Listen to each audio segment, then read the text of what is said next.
ज्येष्ठ पूर्णिमा 21 तारीख को भी थी और 22 तारीख को भी है। जितने भी मेरे भाई बहन, अगर आप पूर्णिमा का व्रत रहते हो तो भी उपाय करना, व्रत नहीं रहते हो तो भी उपाय कर सकते हैं, आपको पूरा फल मिलेगा है ना। आज के इस वीडियो में पूज्य गुरुजी के द्वारा बताए गए हम लोग 4 महा उपाय की बात करेंगे, जिसमें चंद्रमौली महादेव का उपाय होगा, चंद्रेश्वर महादेव का उपाय होगा, साथ ही साथ बालचंद्रेश्वर महादेव का उपाय होगा। और ये सारे उपाय पूर्णिमा के सबसे फेमस और सबसे प्रसिद्ध उपाय हैं।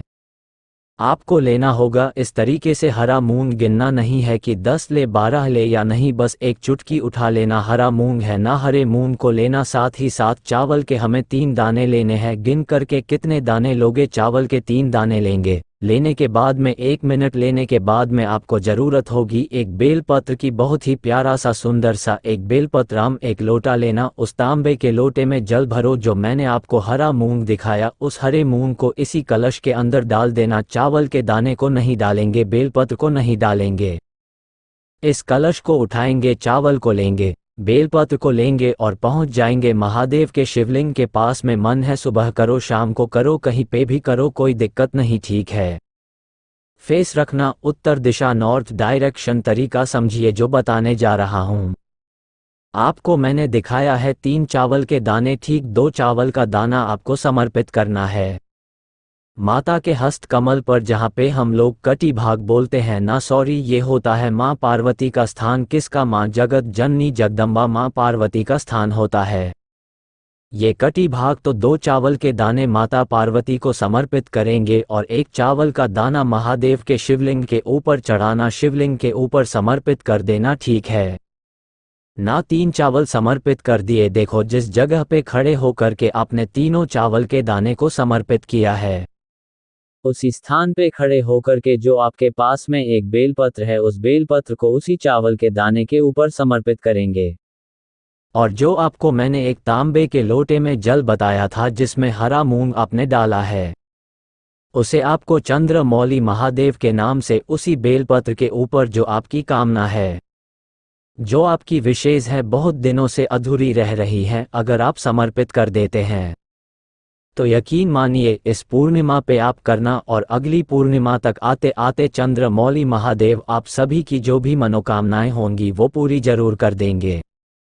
वैसे तो नियम होता है इस उपाय का कि शाम के टाइम पे प्रदोष काल में करना, जब चंद्र भगवान के दर्शन आपको हो जाए। बट अगर आपको टाइम नहीं मिलता, फैमिली का ऐसा कोई इशू है, प्रॉब्लम है, तो सुबह भी कर सकते हो, कोई दिक्कत नहीं है ना। लेकिन कोशिश करिएगा आप इस उपाय को शाम के टाइम पे करेंगे है ना। चलो तो पहले उपाय की हमने बात की, चंद्रमौली महादेव की, आगे बढ़ते हैं। अब इस वीडियो के हम लोग अपने ने दूसरे उपाय की तरफ। यह उपाय मैंने आपको कई बार बता रखा है और हमेशा बताता ही हूँ। यह उपाय आपको 2 चीज़ों में काम आएगा। पहला, मान लीजिए कि आपके घर का कोई व्यक्ति है जिसे क्रोध बहुत आता है ना। आज के टाइम पे देखो किसी को, इंसान को गुस्सा आता है ना, तो उसमें उसकी गलती नहीं है, ऐसा एनवायरनमेंट ही हो गया हम लोग के आसपास ना, ऐसा माहौल ही बन जाता है कि इंसान ना चाहते हुए भी गुस्सा कर लेता है, और घर के परिवार लोग भी इरिटेट करते हैं तो इंसान गुस्सा करता है।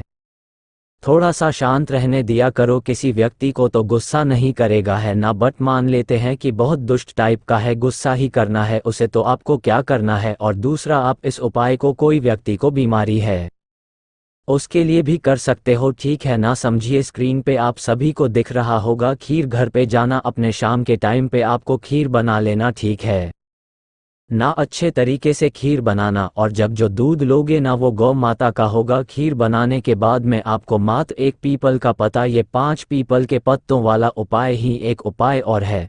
5 पीपल के पत्ते का ये 1 पीपल के पत्ते का उपाय। 1 पीपल का पत्ता जरूरी नहीं है कि अपने हाथों से तोड़ो, कोई सा भी पत्ता नीचे पड़ा हो उसको उठा लेना, धुल लेना, और इसी पीपल के पत्ते को लेकर के जहाँ भी आपके घर से चंद्र देवता के दर्शन हो रहे हो रात में, आज रात में चंद्र देवता के दर्शन जहाँ पे हो रहे हो, आपको क्या करना है, उसी 1 पीपल के पत्ते को चंद्र देवता की रोशनी में रख देना है ना। रखने के बाद में जो मैंने आपको खीर दिखाया आपको उस खीर को कटोरी के साथ में इसी के ऊपर रख देंगे है ना। चंद्र देवता की रोशनी आपको इस कटोरी के ऊपर जो खीर है उस पर पड़ने देना 20 से 25 मिनट तक। जब पड़ जाए आप इस कटोरी को उठाना, अपने घर के नीचे लेकर चले आना और जो व्यक्ति क्रोध करता है उस व्यक्ति को खिला देना। और जो व्यक्ति आपके घर में बीमार रहता है, अगर उस बीमार व्यक्ति को और उस क्रोध वाले इंसान को चंद्रेश्वर महादेव, फिर से बोल रहा हूँ, नाम को नोट करते हुए चलिए, चंद्रेश्वर महादेव के नाम से अगर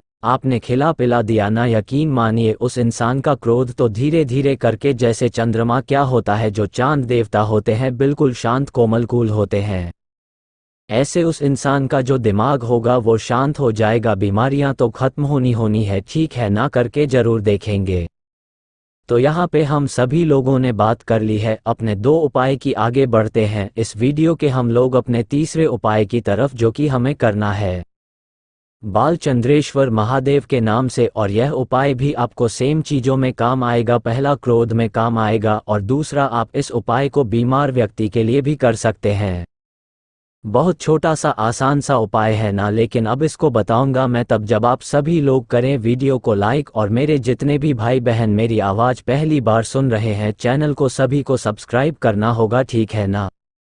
देखो भाई समझिए, स्क्रीन पे आप सभी को दिख रहा होगा, यहाँ पे दूर्वा है ना, आपको 7 दूर्वा लेनी है, गिन करके है ना। हरी दूर्वा लेनी है, सफ़ेद वाली नहीं, हरी दूर्वा लेंगे 7। और उस 7 हरी दूर्वा को जहाँ से भी आज रात में आपको चंद्र देवता के दर्शन हो वहाँ पे जाना, अपने राइट हैंड में दाहिने हाथ में सीधे सीधे हाथ में उन दूर्वा को पकड़ेंगे और 7 बार चंद्र देवता की ऊपर से घुमाना। कितनी बार? 7 बार घुमाएंगे। और नाम मैंने जो बताया था वही लेंगे, बालचंद्रेश्वर महादेव के नाम से 7 बार इनके ऊपर से उसी दूर्वा को आपको घुमाना होगा।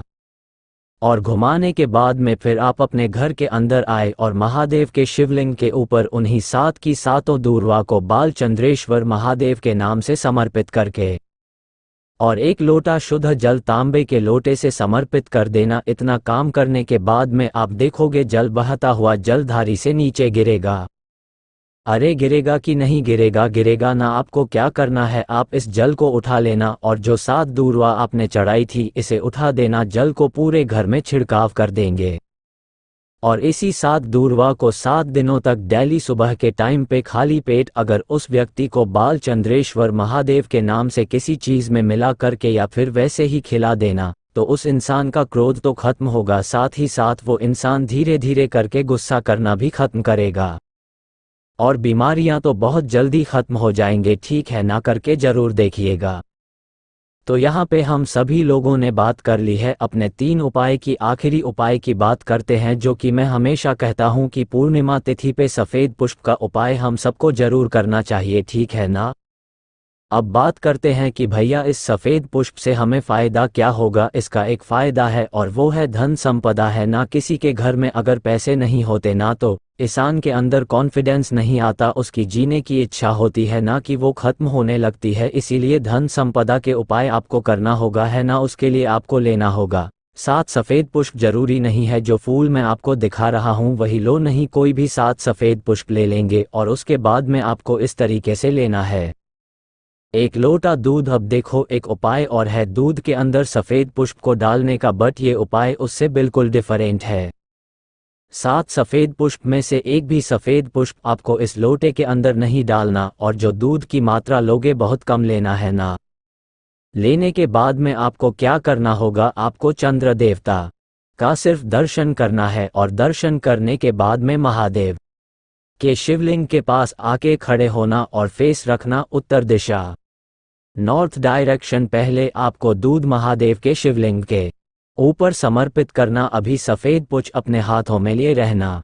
पहले आपको दूध समर्पित करना है चंद्रेश्वर महादेव के नाम से, ठीक है ना। दूध चढ़ा दिया, दूध चढ़ाने के बाद में आपको 1 लोटा शुद्ध जल भी समर्पित करना है महादेव के शिवलिंग के ऊपर। अपने हाथों से राइट हैंड से महादेव का शिवलिंग अच्छी तरीके से पोंछ देना और पोंछने के बाद में जो मैंने आप लोगों को दिखाया है 7 सफ़ेद पुष्प, उन 7 सफ़ेद पुष्पों को शिवलिंग पे कहीं पे भी 7 जगह पे अवधूत शव महादेव, कौन से महादेव? अवधूतेश्वर महादेव के नाम से अगर आपने समर्पित कर दिया तो आपके घर में अगर कर्ज से संबंधित कोई भी दिक्कतें होती होंगी, धन से रिलेटेड कोई समस्या होती होंगी, तो सारी समस्याएं खत्म जरूर हो जाएंगी। मैंने कोशिश की आप सभी को पूर्णिमा पे करने वाले बहुत स्पेशल उपाय को बताने की। आप चाहे इस उपाय को 21 तारीख को करें या 22 तारीख को करें, क्योंकि दोनों दिन इस बार पूर्णिमा माँ पड़ रही है। वीडियो पसंद आए हो तो लाइक करिएगा। कुछ पूछना है, नहीं समझ में आया, नीचे कमेंट सेक्शन में पूछ सकते हैं। बाकी मेरे जितने भी भाई बहन मेरी आवाज़ पहली बार सुन रहे हैं, चैनल को सब्सक्राइब करिएगा।